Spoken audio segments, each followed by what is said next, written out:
Esto es Aprendamos Juntos y hoy vamos a hablar sobre la metafísica de Aristóteles, específicamente sobre el origen del conocimiento y la búsqueda de las primeras causas. Un tema fascinante. Sí, nos vamos a meter de lleno en el libro primero de esta obra gigante para entender cómo construimos lo que sabemos. La misión es descubrir por qué, para Aristóteles, la filosofía, o lo que él llama sabiduría, es, digamos, la aventura más importante de todas. Y creo que es fundamental aclarar algo desde el vamos, ¿no? Sí, por favor. Porque hoy uno escucha metafísica y, bueno, piensa en cosas un poco esotéricas quizás. Totalmente, en energía, cristales, ese tipo de cosas. Exacto. Pero para Aristóteles era todo lo contrario. Era la filosofía primera. El estudio de la realidad misma. Justamente, el estudio del ser en cuanto ser. Es decir, de la realidad en su nivel más fundamental. Esta obra es literalmente uno de los pilares de cómo pensamos en Occidente. Totalmente. Y él arranca con una frase que es casi un golpe sobre la mesa. Todos los hombres desean por naturaleza saber. Ah, sí, de una. De una. Pero lo interesante es cómo desmenuza esa idea. No es solo un deseo, digamos, intelectual. Dice que se nota en algo tan simple como el placer que nos dan los sentidos. Sobre todo la vista. Exacto, la vista. Mirar por mirar, no para conseguir algo, sino por el simple gusto de conocer y de ver las diferencias entre las cosas. Es que para él, el conocimiento no es algo que simplemente se tiene o no se tiene. Es un proceso. Es como una escalera que vamos subiendo. Me gusta esa idea de la escalera. Y el primer escalón, el más básico de todos, es la sensación. Ok. Es información directa, cruda, pero no te explica nada. Es puro dato. Claro. Mi perro también siente el calor, pero no se pregunta por la combustión. Exactamente. El siguiente escalón que él menciona es la memoria.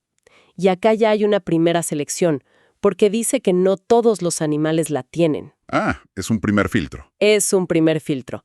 La memoria es lo que permite que esa sensación no se desvanezca al instante. Es poder retener la información. Y a partir de ahí, supongo que se construye algo más. Claro. A partir de muchos recuerdos sobre una misma cosa, se llega al tercer escalón que ya es mucho más nuestro. La experiencia. La experiencia. La experiencia no es solo recordar que el fuego quemó una vez. Es haberlo comprobado tantas veces que ya sabes, a nivel práctico, cómo manejarte.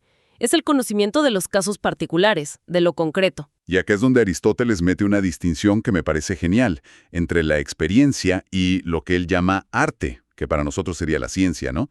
El conocimiento técnico. Sí, totalmente. Pon un ejemplo médico clarísimo. La experiencia es saber que a Calias este remedio le curó esta enfermedad y a Sócrates también. Es conocimiento puntual. Uno a uno. Uno a uno. De hecho, él mismo reconoce que una persona con mucha experiencia pero sin teoría, a veces es más efectiva que un teórico que nunca pisó el terreno. Porque la vida ocurre en lo particular, ¿no? El médico no cura al ser humano en abstracto, cura a Calias. Claro. Pero el salto cualitativo, el escalón más alto, es el arte.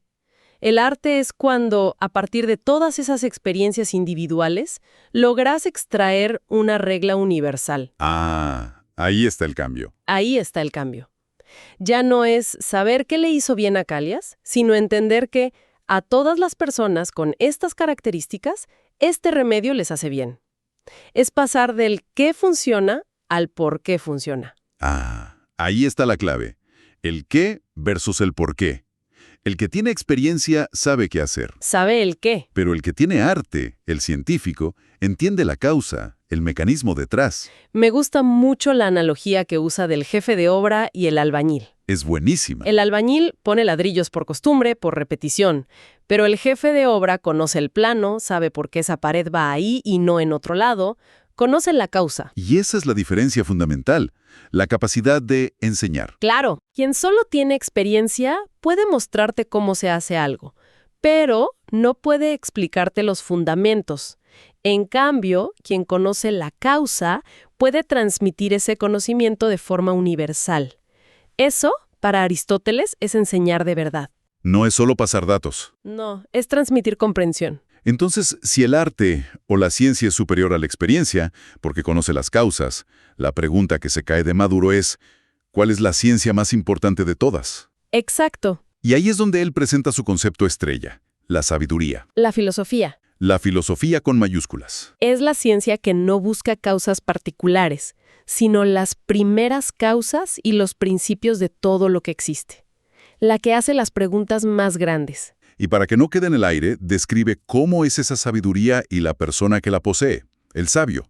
Dice que el sabio, en la medida de lo posible, lo sabe todo. ¿Cómo es eso? ¿Como una enciclopedia? No, no en detalle, sino que conoce los principios universales que gobiernan la realidad. También conoce las cosas más difíciles, las más abstractas, las que están más lejos de los sentidos. Entiendo. Y su conocimiento es el más exacto, porque se basa en los principios más fundamentales. Pero hay una característica que me llama mucho la atención. Dice que la sabiduría es la ciencia que se elige por sí misma, por el puro placer de saber, y no por sus resultados prácticos. Sí, eso es clave. Eso hoy suena casi revolucionario. Conocimiento inútil. Bueno, inútil en el sentido de que no es una herramienta para otra cosa. Su utilidad es ella misma. Ah, Es como escuchar música o contemplar una obra de arte. No lo haces para conseguir algo, lo haces por la experiencia misma. Aristóteles dice que esta es la única ciencia verdaderamente libre, ¿libre por qué? porque no está atada a una necesidad. Nació, de hecho, cuando las necesidades básicas de la vida ya estaban cubiertas y la gente tuvo tiempo libre, ocio. Claro. Pone el ejemplo de los sacerdotes en Egipto, que al no tener que preocuparse por la supervivencia, tuvieron el tiempo para desarrollar las matemáticas. El ocio, como cuna del pensamiento abstracto. Qué buena idea. Y el motor de todo esto, dice él, es el asombro, la admiración. Sí, el punto de partida de todo. Empezamos a filosofar porque algo nos sorprende y no lo entendemos. Primero cosas cotidianas como las ilusiones ópticas o por qué la luna cambia de forma. Y después los problemas más grandes. Claro, ¿de dónde salió el universo? Quien se asombra en el fondo está reconociendo su propia ignorancia. Y filosofar es el intento de escapar de esa ignorancia. Y lo brillante es cómo ese sentimiento de asombro se transforma con el conocimiento. Al principio te asombras de lo que no entiendes. ¿Ok? El ejemplo que da es fascinante. A alguien que no sabe geometría le parece increíble, casi mágico, que la diagonal de un cuadrado no se pueda medir con la misma unidad que su lado. Lo que llamamos un número irracional. Exacto. Parece un error de la naturaleza. Claro, es como si el universo tuviera un fallo. Pero, ¿qué pasa cuando aprendes la causa? Ahí es donde el sentimiento se invierte. Un geómetra, dice Aristóteles, de nada se asombraría tanto como de que la diagonal sí fuera medible. ¡Wow! Porque ahora entiende la lógica interna, la necesidad matemática que hay detrás. El asombro ya no es por el misterio, sino por la coherencia y el orden del sistema. O sea que la comprensión profunda reemplaza al asombro inicial. Es pasar de la sorpresa a la contemplación de un orden perfecto. Entiendo. Es como cuando un niño ve un avión y le parece magia que vuele. Pero cuando estudia física y aerodinámica, lo que le asombraría sería que, dadas esas leyes, el avión no volara. Exactamente, esa es la idea. El asombro se traslada de lo inexplicable a la elegancia de la explicación. Buenísimo. Ok, entonces, si la sabiduría es la ciencia de las primeras causas, ¿cuáles son esas causas? ¿Cómo las encontramos? Esa es la siguiente pregunta que se hace. Y en lugar de inventarlas de cero, hace algo que es increíblemente moderno. Revisa todo lo que habían dicho los filósofos anteriores a él para ver qué habían encontrado. Actúa como el primer gran historiador de la filosofía. Totalmente. Y después de ese análisis concluye que todas las explicaciones sobre el porqué de las cosas se pueden agrupar en 4 tipos de causas. Las famosas 4 causas. A ver si me acuerdo. Estaba la causa material, que es de qué está hecha una cosa, como el bronce de una estatua. Perfecto. Después, la causa eficiente, que es quién o qué la hizo, como el escultor. Pero las otras 2 siempre me cuestan un poco más, la formal y la final. ¿No son medio parecidas? Es una confusión común, pero son distintas. La causa formal es la forma o la esencia. Es la idea que tiene el escultor en la cabeza antes de empezar. El plano del arquitecto. Justo. Es el qué es de una cosa en su definición. La causa final, en cambio, es el para qué, el propósito. El objetivo. El objetivo. La estatua se hace para decorar un templo. La salud es la causa final de que salgamos a caminar. Con estas 4 preguntas, ¿de qué, quién, qué es y para qué, podés analizar cualquier cosa. Predecesores. ¿Por dónde empieza? Empieza por los más antiguos, los presocráticos, como Tales, Anaxímenes, Heráclito. Él dice que estos primeros pensadores estaban casi obsesionados con una sola de las causas, la Sí. material, ¿Solo esa? casi exclusivamente. Su gran pregunta era, ¿cuál es el ladrillo fundamental del que está hecho todo el universo? Y cada uno proponía el suyo. Tales dijo que era el agua. Anaxímenes el aire, Heráclito el fuego. Es casi como si buscaran el elemento básico de la tabla periódica. Es una buena analogía. Y Empédocles después los juntó a todos y dijo que eran 4: tierra, agua, aire y fuego. Ok. Exacto.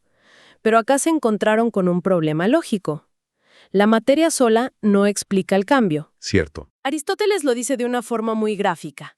La madera no se convierte a sí misma en una cama. La materia es pasiva. Necesitas algo que la ponga en movimiento. Algo que la organice. Eso mismo.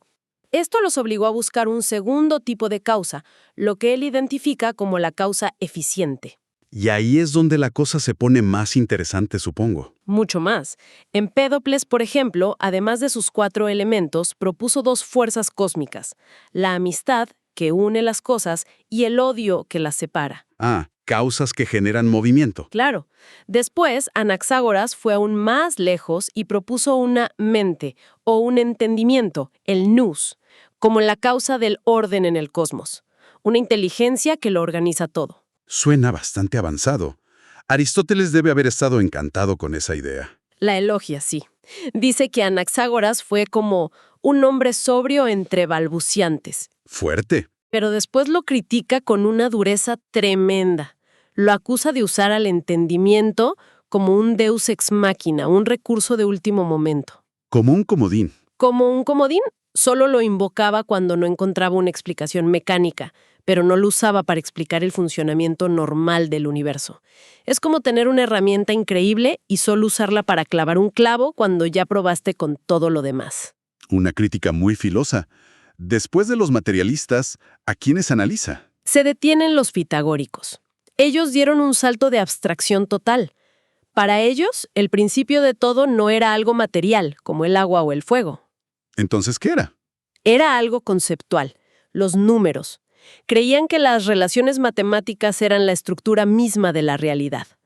Todo el universo era, en esencia, armonía y número. ¡Wow! O sea que ellos estaban acercando a la idea de una causa formal. Exactamente, una estructura inteligible detrás de lo visible. Y finalmente llega su propio maestro, Platón. Acá la cosa se debe poner personal. Sin duda.